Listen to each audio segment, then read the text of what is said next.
Salve Bapak Ibu Saudara-saudariku yang terkasih. Selamat berjumpa kembali dalam renungan pada hari Minggu yang kita rayakan bersama ini. Kebanyakan orang terkenal karena kebaikannya. Oh, dia itu baik sekali, dia pernah tolong saya, dia pernah buat ini, buat itu, dan lain sebagainya.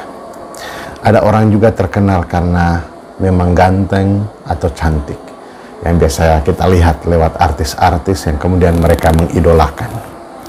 Atau ada orang yang terkenal karena kekayaannya, karena kemewahan ataupun ya usaha-usahanya yang kemudian berhasil, lalu kemudian menjadi terkenal. Dan dalam kebanyakan kehidupan kita ini tidak ada orang yang terkenal, oh dia terkenal karena dia Katolik, dia terkenal karena dia Kristen Protestan, dia terkenal karena dia Buddha, dan lain sebagainya. Jarang orang terkenal karena menganut iman kepercayaan tertentu. Tetapi perbuatan baiknya yang kemudian didasarkan pada iman yang kemudian membuat orang lain bangga. Saudara-saudariku yang terkasih, realitas ini menunjukkan bahwa orang menjadi terkenal karena perbuatan-perbuatan. Karena pendasaran ini, orang lalu mengejar perbuatan baik dan melupakan iman yang harus atau perlu ditumbuhkan. Saudaraku yang terkasih, Yesus dalam bacaan hari ini yang kita dengar dalam Injil, ia dikenal sesuai dengan perbuatannya bagi orang-orang di sekitarnya. Orang menganggapnya sebagai Yohanes Pembaptis karena ia yang senantiasa menghadirkan sabda pembaharuan yang kemudian diwartakan bagi semua orang. Ia juga disebut Elia karena mujizat-mujizat yang dilakukannya. Tetapi ada yang mengenalnya sebagai Mesias, Anak Allah yang hidup. Yesus meminta untuk tidak memberitakan kepada orang lain. Dan Yesus melanjutkan pengajarannya bahwa barang siapa yang mengaku dia sebagai Mesias, maka harus pula disertai dengan melakukan perbuatan-perbuatan baik sesuai dengan apa yang diajarkannya.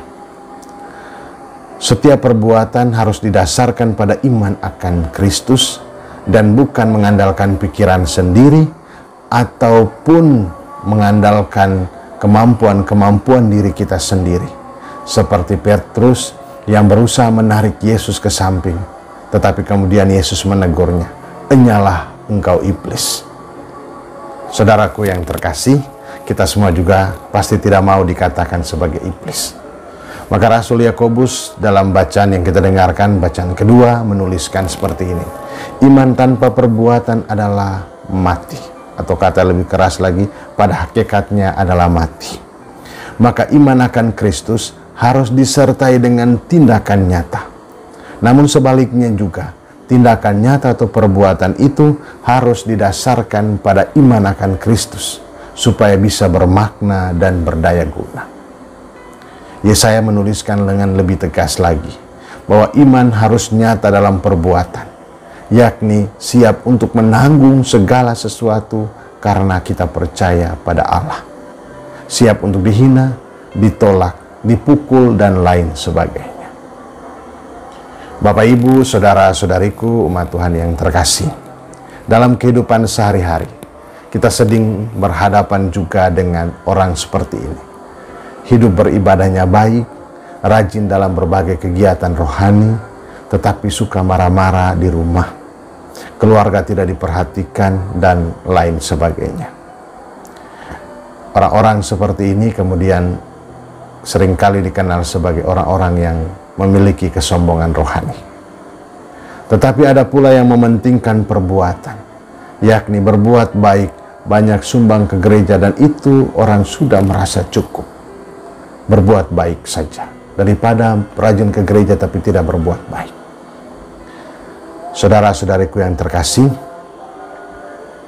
orang-orang seperti ini menyadarkan kita akan kata-kata Yesus kepada Petrus, "Enyalah iblis."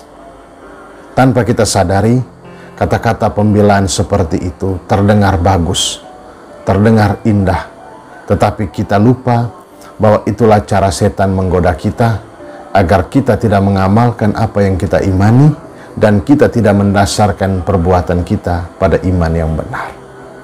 Saudaraku, marilah kita mengimani Kristus dengan sungguh-sungguh, serta mengamalkan apa yang kita imani dalam perbuatan-perbuatan nyata.